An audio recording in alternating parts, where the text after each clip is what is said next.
Hoy vamos a hablar de las funciones del lenguaje. Las funciones del lenguaje surgen de los procesos de la comunicación o de los elementos de la comunicación.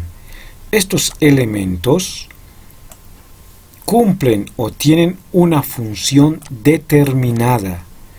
Esa función es lo que tenemos que conocer. Para ello, vamos a explicar cada una de estas funciones del lenguaje. Función emotiva o expresiva. Su función está centrada en el emisor, porque existe una fuerte carga emocional en el emisor. Para expresar sus ideas, sus sentimientos, sus pensamientos, utiliza pues subjetivemas como el adjetivo, el sustantivo, los pronombres, los verbos, como en este caso de este ejemplo de este cuento El Rey Burgués de Rubén Darío, en el que utiliza varios subjetivemas, que son todas estas. Los apelativos, por ejemplo, la forma de dirigirnos a una persona. ¿Cómo se dirige este emisor? Señor, aquí abajo tenemos todo lo que está con el color rojo, señor el arte, señor Onet, señor profesor, señor, y esa es su manera de dirigirse. También utiliza pronombres en primera persona, todo lo que está con el color celeste. Yo canto, he tenido, he abandonado, he roto, he arrojado, he quedado. También tenemos el ejemplo de las connotaciones, que está con el color rosado, que dice, la musa de carne que llena el alma de pequeñez, rostro de polvo de arroz. ¿Qué quiere decir? En las connotaciones uno tiene que hacer una interpretación o asociación de palabras para comprender el contenido. También utiliza exclamativas, ser pujante, oh la poesía, y bien, y vos lo autorizáis todo esto. También existen adjetivos, calificativos, gran sol, cuerdas débiles, púrpura, salvaje y espléndido, vigoroso, grandes, lamidos. Entonces hay un predominio del uso de los subjetivemas, una fuerte carga emocional en el emisor. Por eso se ve en este ejemplo la función emotiva. Función referencial. Esta función está centrada en el referente, en el mundo, en su contexto. Ahora, estos referentes no siempre pueden tener una objetividad absoluta, excepto la ciencia, solamente la ciencia tiene una objetividad al 100%. En el ejemplo, o en este ejemplo de la carta del jefe Shuttle al presidente de los Estados Unidos, toma como referente la nota o la carta que escribe el presidente Franklin Pierce al jefe Shuttle. Ese es el referente. Pero el jefe Shuttle utiliza el mundo o el contexto de su cosmovisión ancestral para responder en otra carta a este presidente. Por eso dice, el gran jefe blanco de Washington ha ordenado hacernos saber que nos quiere comprar las tierras. ¿Cómo se puede comprar o vender el cielo o el calor de la tierra? Cada pedazo de esta tierra es sagrado. El pino, la arena, las playas, la selva, los rayos de luz, los insectos, la vida, el pueblo. Si les vendemos nuestra tierra, ustedes deben mantenerla intacta y sagrada. Impondré una condición: tratar a los animales de esta tierra como a sus hermanos. Enseñen que la tierra es nuestra madre. ¿Qué ha sucedido con el bosque espeso? Desapareció. ¿Qué ha sucedido con el águila? Desapareció. La vida ha terminado. Ahora empieza la supervivencia. Eso es lo que le expresa Y todo esto que escribe o este discurso está relacionado a su mundo o a su contexto, tomando en cuenta ese referente. Función metalingüística. Esta función recae en los códigos. Códigos. Es decir, que el lenguaje se convierte en un objeto de estudio. ¿Por qué? Porque el lenguaje va a ser pues analizado, interpretado, se puede conocer la procedencia o el origen, las configuraciones, hasta se puede conocer la estructura. Por eso estamos hablando de que la función metalingüística recae la función en los códigos para poderlos analizar, interpretar, estudiarlos. El ejemplo de la palabra ética. La palabra ética viene del griego, que significa ethos, manera de hacer o adquirir las cosas. Y también viene de ico, que es relativo a. Se refiere a la rama de la filosofía que estudia la moral y la manera de juzgar. Entonces aquí estamos conociendo la estructura, estamos dando una definición, pero además viene el origen. Estamos estudiando lo que es la palabra ética. Eso es la función metalingüística. Cumple la función metalingüística. Función poética. Su función recae en el mensaje, en el lenguaje artístico. Esta es la palabra clave. Lenguaje artístico. Al hablar del lenguaje artístico, estamos hablando de que ese discurso puede crear su propio universo. Su propio universo.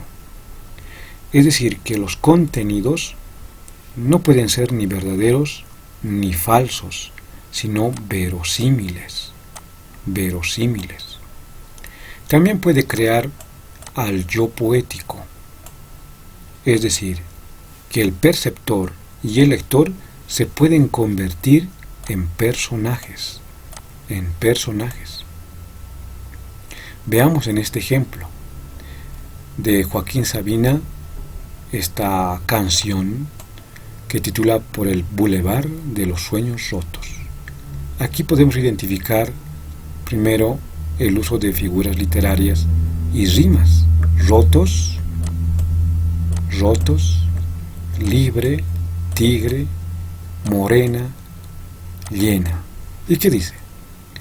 En el Boulevard de los Sueños Rotos. ¿Qué sueños rotos?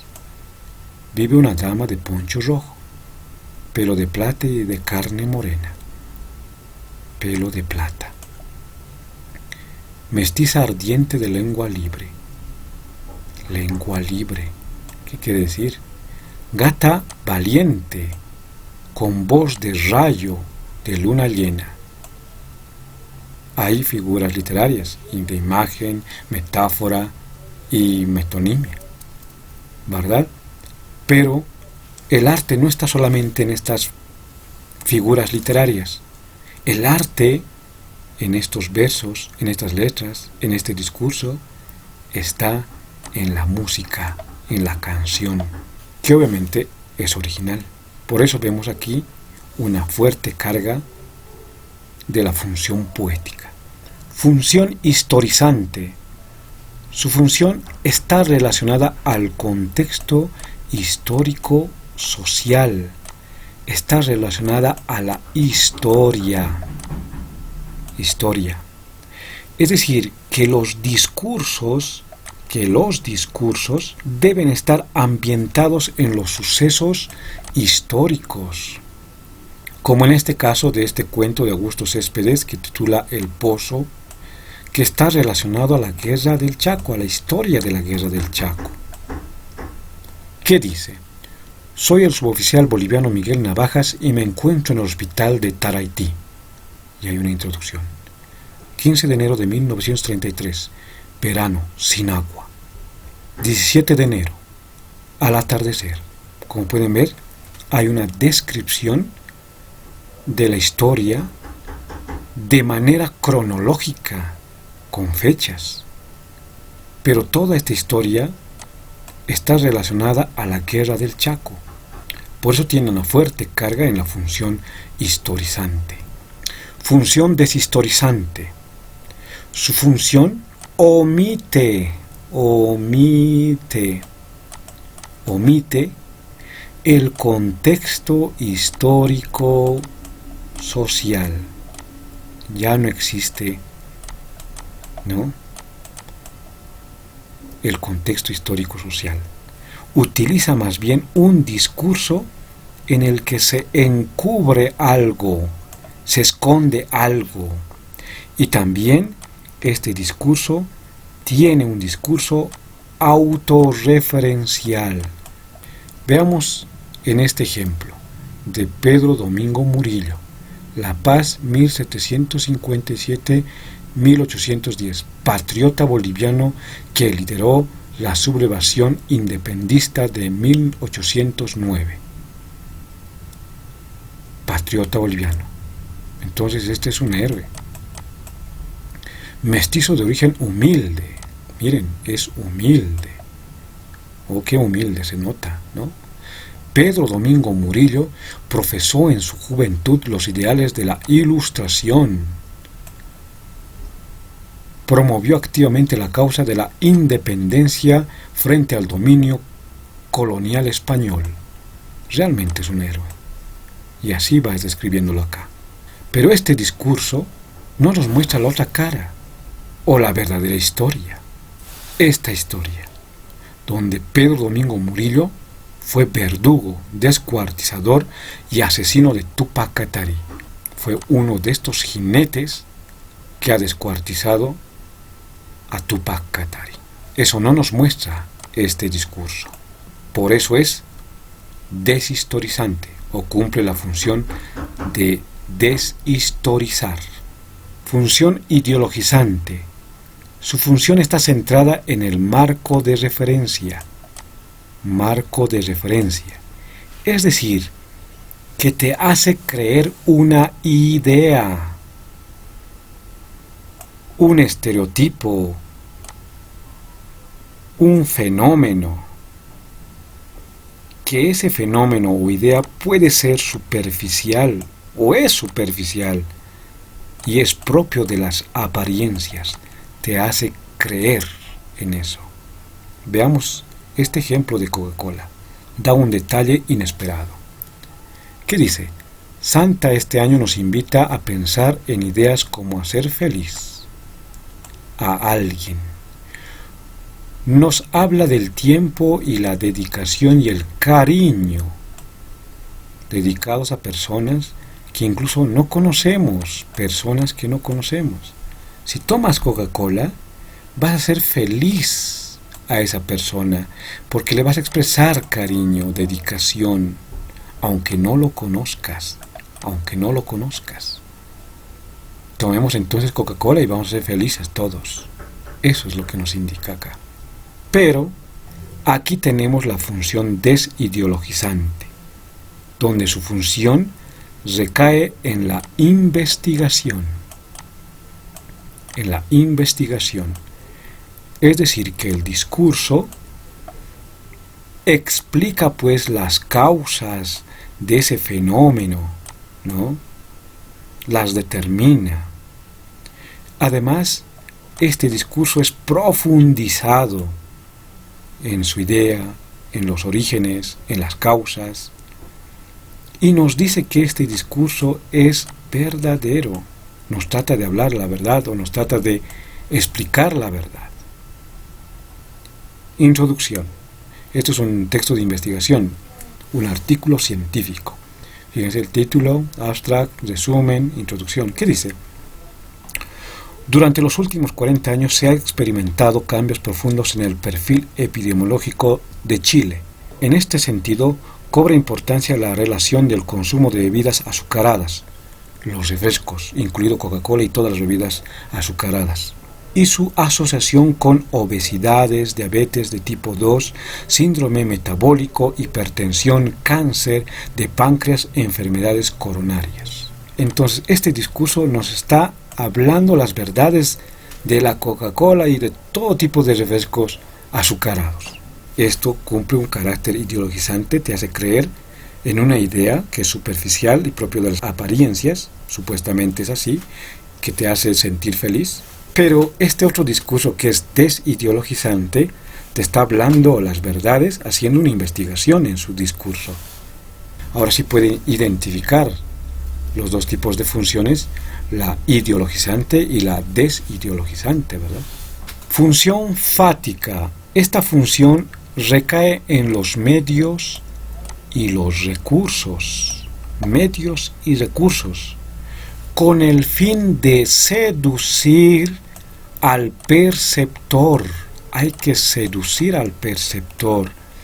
No nos habla solamente del contacto, que es hola, estás ahí, me escuchas. No solamente habla del contacto, sino que nos habla de los medios y recursos que se utiliza para seducir al perceptor, al que nos dirigimos. En este ejemplo del concierto de Michael Jackson, se puede ver el uso de los medios y recursos. El medio es el concierto. Y los recursos que utiliza, miren, ver un tanque de guerra en un escenario, en un concierto. Este tanque. Un soldado camuflado, su arma. Aquí también tenemos a una niña, una flor. Esos son los recursos que está utilizando. ¿Cuál es el objetivo? Pues seducir al perceptor. Eso, de que le tiene que gustar. ¡Qué hermoso! ¡Qué interesante! ¡Qué espectáculo! Eso es lo que tiene que ocasionar en el perceptor, haciendo uso de los medios y recursos. Por eso estamos hablando de la función fática. Función conativa o apelativa. Su función está centrada en el perceptor. Perceptor. Es decir, que su discurso, el discurso como tal, ya sea político, ya sea un discurso publicitario, como este caso, transmite pues o busca convencer al perceptor o conmover al perceptor, provocar una emoción, convencer, provocar una emoción en el perceptor. Entonces claramente aquí se ve una intención en el perceptor. Quiero convencer. Obviamente utiliza también subjetivemas. Subjetivemas, como son los verbos, adjetivos que ya conocemos, que pueden ser axiológicos y no axiológicos. No axiológicos. Los axiológicos son pues la valoración directa que puede dar el emisor. Eso es el axiológico.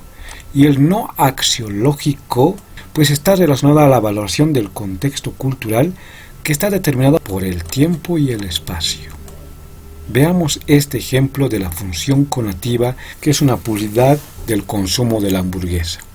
Nos presenta aquí subjetivemas, más grande, ¿no? Más grande. Adjetivos. Y se ve siempre la imagen, ¿no? Uno pequeño y otro más grande, ¿no? Entonces, ¿cuál prefiere el público? Te convence y prefieres comprar el más grande. O bien también te presenta combos, como el combo de McDonald's, donde se encuentra no solamente la hamburguesa, sino hay una Coca-Cola y las papas fritas, y en un precio económico, supuestamente. Te convence y compras, pues no, 3 en 1. Esa es la función conativa o apelativa. Apelativa porque nos dirigimos al perceptor, porque utiliza subjetivemas que quieren o pretenden convencer al perceptor. Y con esto concluimos la explicación de las funciones del lenguaje, que está relacionada, por supuesto, a los procesos de la comunicación o a los elementos de la comunicación.